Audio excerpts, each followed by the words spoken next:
Hello dear students, welcome to Global Unknown Marathi.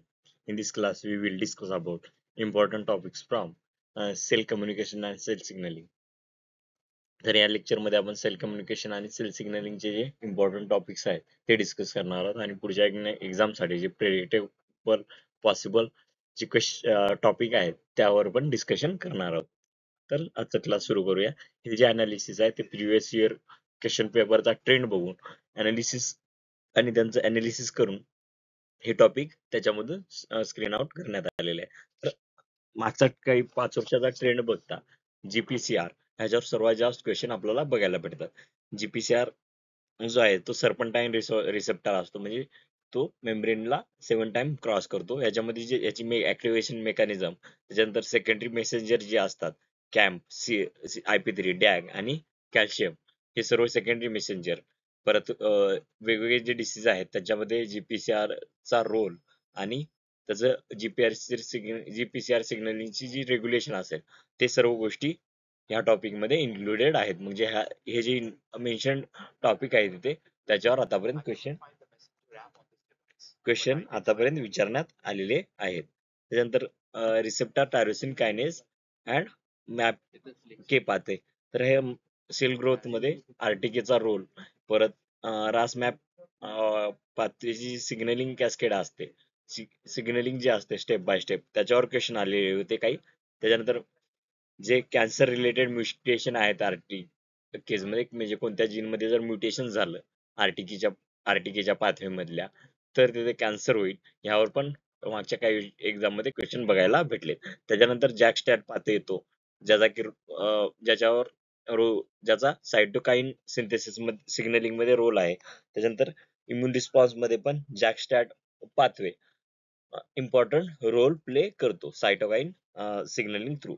त्यानंतर toll like receptor आहेत, ज्यालाच की आपण TLRS म्हणतो. आणि इनेट इम्युनिटी ह्यावर पण आपल्याला मागच्या काही इयर मध्ये क्वेश्चन बघायला भेटले होते. नंतर कॅन्सर अँड सेल सायकल, तर ऑन्कोजीन कोणत्या कोणत्या जीन्समुळे कॅन्सर कॉज होतो. परत ट्युमर सप्रेसर जीन कोणते आहेत, ऑन्कोजीन कोणते आहेत, कोणते जीन कॅन्सरला प्रोमोट करतात आणि कोणते जीन काय करतात कॅन्सरला सप्रेस करण्याचं, ट्युमरला सप्रेस करण्याचं काम करतात. ह्यावर आपल्याला मागच्या काही इयर मध्ये क्वेश्चन बघायला भेटले होते आणि हा पण इम्पॉर्टंट टॉपिक आहे.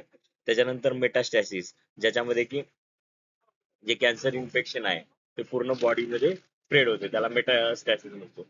आणि जी कॅन्सर सेल आहे ते स्वतःसाठी ब्लड ब्लड ऑक्सिजन जास्त प्रोव्हाइड व्हावं म्हणून तिथे एक वेन्स नेटवर्क क्रिएट करते, त्याला आपण अँजिओजेनेसिस म्हणतो. परत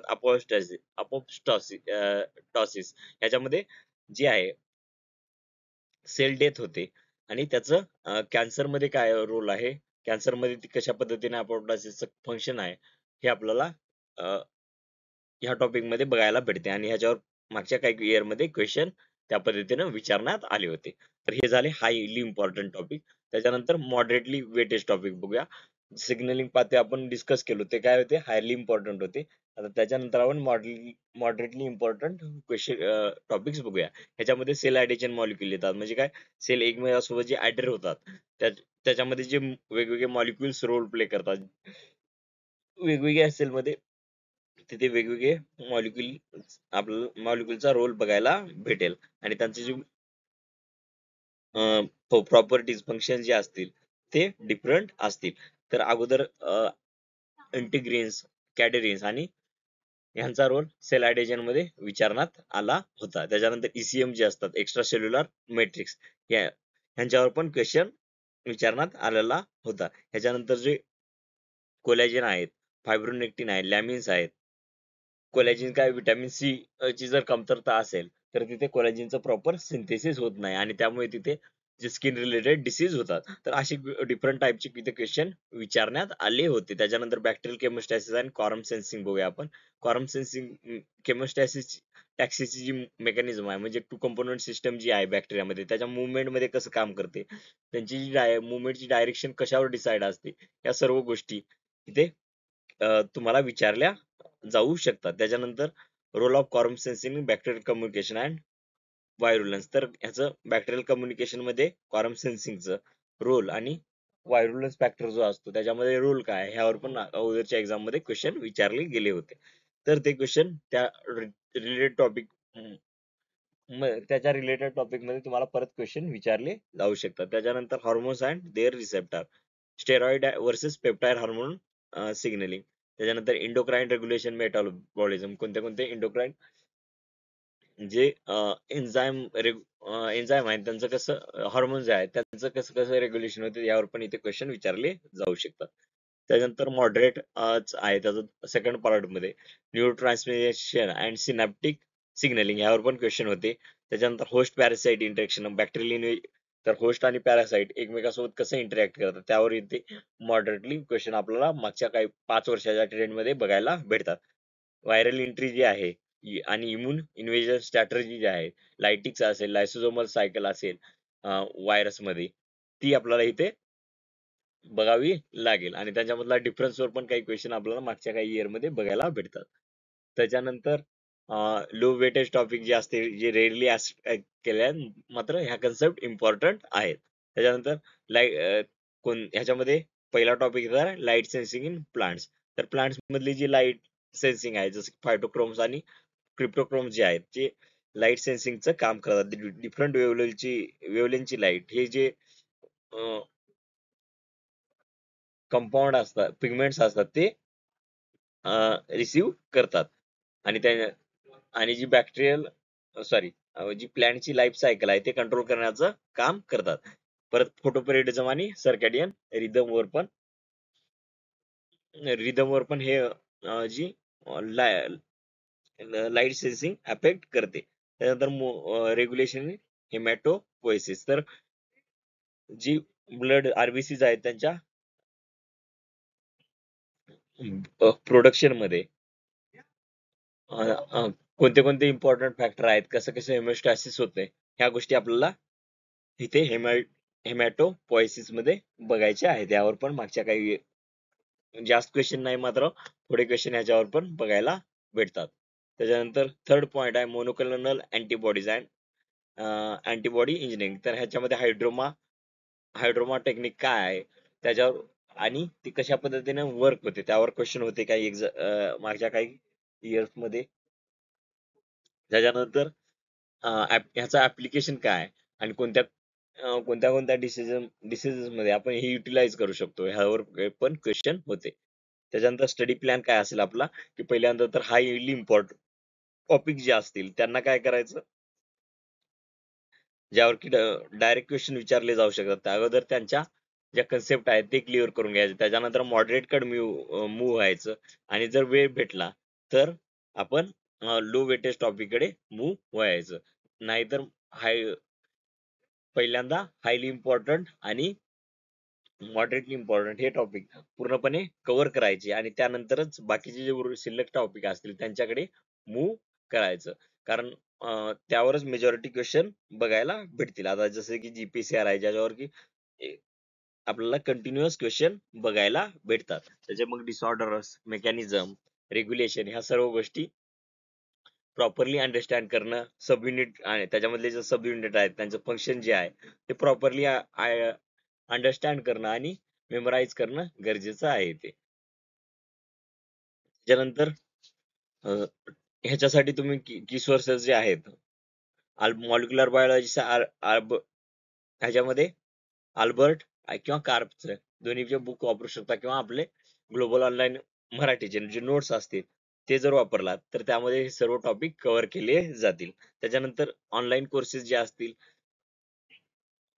ते आपले म्हणजे जे आपले लाईव्ह लेक्चर असतात ते तुम्ही जर प्रीमियम बॅच जॉईन केलात तर त्यामध्ये हे सर्व टॉपिक कव्हर केले जातील. ते पण तुम्ही जॉईन करू शकता. परत जर तुम्हाला ही अजून चांगल्या पद्धतीने अंडरस्टँड करायचे आहेत असेल तर मग तुम्ही जी आपली अॅनिमेशन असतात वेगवेगळे टाईपचे जी पीसीआर सिग्नलिंग जरी टाकलात आणि त्याचं अॅनिमेशन बघितलं तरी चांगल्या पद्धतीने हे कन्सेप्ट क्लिअर होतील. आणि जेवढे जास्त होतील अं, ह्या हे जे सेल सिग्नलिंग टॉपिक आहे त्याचे क्वेश्चन प्रॅक्टिस केल्यानंतर खूप गोष्टी क्लिअर होतील आणि जे आपण एक्झाम हॉलमध्ये चुका करणार आहोत त्या चुका इथे होणार नाहीत. त्याच्यानंतर आपण बघूया की ह्याचे जे वेटेज बघूया. तर जीपीसीआर हा जो आहे हाय फ्रिक्वेंटली विचारला जातो. त्याच्यानंतर जीपीसीआर नंतर सिग्नलिंग ट्रान्सडक्शन पाथवे येतो.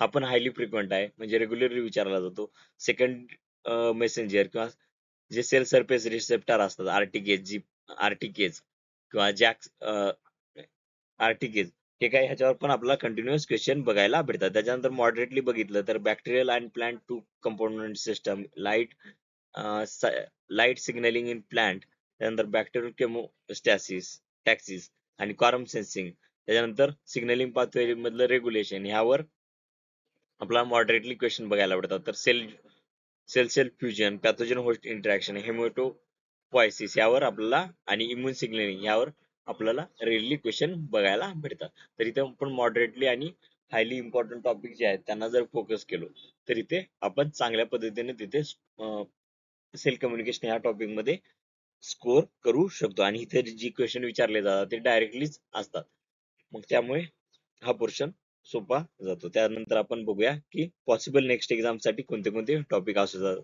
तर ह्याच्यामध्ये जीपीसीआर आणि त्यांचा जे सिग्नलिंग मध्ये रोल आहे यावर क्वेश्चन आपल्याला बघायला भेटू शकतात. त्याच्यानंतर सिग्नल ट्रान्सडक्शन पाथवे आहे, जसे की जॅक मॅक के, त्याच्यानंतर JAK STAT, PI3AKT, WNT beta catenin, आणि ह्यांच्यामध्ये जो कायनेज आणि फॉस्फेटेजचा रोल आहे त्यावर क्वेश्चन विचारला जातो, ह्याची जे रेग्युलेशन आहे त्यामध्ये. त्यानंतर सेकंडरी मेसेंजर आहेत आणि त्यांचा सेल्युलर कम्युनिकेशन मध्ये जो रोल असेल त्यावर क्वेश्चन विचारले जाऊ शकतात. त्यानंतर चौथा टॉपिक आहे आर्टिकीज आणि त्याचा रोल जो आहे कॅन्सर मध्ये, त्यावर पण क्वेश्चन विचारले जाऊ शकतात. आणि ही सब टॉपिक त्याच्यामध्ये इन्क्लुडेड असतील. तर त्याच्यानंतर बॅक्टेरियल टू कंपोनंट सिस्टम आहे, याच्यामध्ये सेन्सर कायनेज आणि रिस्पॉन्स रेग्युलेशन यावर क्वेश्चन पुढच्या एक्झाम मध्ये बघायला भेटू शकतात. त्याच्यानंतर न्यूरो ट्रान्समिशन आणि सिनॅप्टिक सिग्नलिंग जे असेल ह्यावर पण क्वेश्चन बघायला भेटतील. आणि सेल आयडेजन मॉलिक्युल्स किंवा ECM जे असेल त्याचा जो रोल असेल सिग्नलिंग किंवा जे स्ट्रक्चरल आणि फंक्शनल त्याचा जो रोल आहे त्यावर पण क्वेश्चन इथे विचारले जाऊ शकतात. परत रोल ऑफ TLR युनिट मध्ये ह्यांचा काय रोल असतो त्यावर पण क्वेश्चन विचारले जाऊ शकतात. हे सर्व जे टॉपिक होते ते काय मागचे ट्रेंड बघू, मागच्या काही इयरची 5 इयरची क्वेश्चन पेपर अनालिसिस करून त्यांचा ट्रेंड समजून तयार केलेले होते. ह्यापेक्षा वेगळा ट्रेंड पण फॉलो होऊ शकतो. मात्र मेजॉरिटी क्वेश्चन ह्याच आपल्याला मागच्या काही इयर मध्ये बघायला भेटले होते. जसं की जीपीसीआर हा तर मोस्ट फेवरेट टॉपिक आहे MSCET साठी. तर आज आपण इथंच थांबूया. नेक्स्ट लेक्चर मध्ये दुसरा दुसऱ्या युनिट म्हणजे डेव्हलपमेंटल बायोलॉजी ह्या युनिटचा जे हे असेल इम्पॉर्टंट टॉपिक्स आहेत ते डिस्कस करूया. हे जर तुम्हाला एक डिसिप्लिन मॅनर मध्ये जर स्टडी करायचं असेल त्यासाठी आपला जो MSCET 2025 लाईफ सायन्सेस जो प्रीमियम कोर्स आहे तो तुम्ही जॉईन करू शकता. ह्यामध्ये तुम्हाला संपूर्ण सिलेबसवर आधारित लाईव्ह लेक्चर भेटतील. त्यानंतर संपूर्ण सिलेबसचे जे असतील रेकॉर्डेड लेक्चर भेटतील. ह्याच्यामध्ये रेकॉर्डेड सेशन तुम्हाला ज्या दिवशी तुम्ही जॉईन व्हाल त्या दिवशी लगेच तुम्हाला सर्व टॉपिकचे रेकॉर्डेड सेशन अवेलेबल करून दिले जातील. त्यानंतर संपूर्ण सिलेबसवर आधारित नोट्स तुम्हाला भेटतील. जर आपल्या ग्लोबल ऑनलाईनच्या नोट्स बघितलात तुम्ही तर बाकीचे दुसरे कोणतेही रेफरन्स मटेरियल तुम्हाला यूज करायची गरज नसेल. त्याच्यानंतर संपूर्ण प्रश्नपत्रिका सरावासाठी तुम्हाला प्रश्नपत्रिका प्रोव्हाइड केली जाते, जे की इम्पॉर्टंट टॉपिक कन्सिडर करूनच तयार केले आहेत. त्यानंतर संपूर्ण विश्लेषणासोबत MCQ भेटतील तुम्हाला. आणि त्यानंतर तुम्हाला 24x7 असं गायडन्स भेटेल. आणि हे जे ऍक्सेस असेल बॅचचं ते तुम्हाला लॅपटॉप आणि वेब व्ह्यू ह्या दोन्ही मध्ये अवेलेबल असेल. ही बॅचची जी प्राइस आहे ती 12,000 आहे, बट आफ्टर डिस्काउंट हे तुम्हाला 6,000 भेटेल.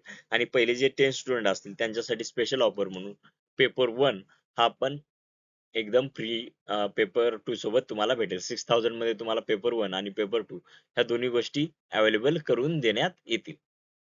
तर जर तुम्हाला आमची बॅच जॉईन करायची असेल तर तुम्ही हे जे कॉन्टॅक्ट डिटेल्स आहेत ह्यावर हे जे व्हॉट्सअप कॉन्टॅक्ट डिटेल्स आहेत यावर मेसेज करून तुम्ही रजिस्ट्रेशन करू शकता. तर आजसाठी आपण इथंच थांबूया. थँक्यू.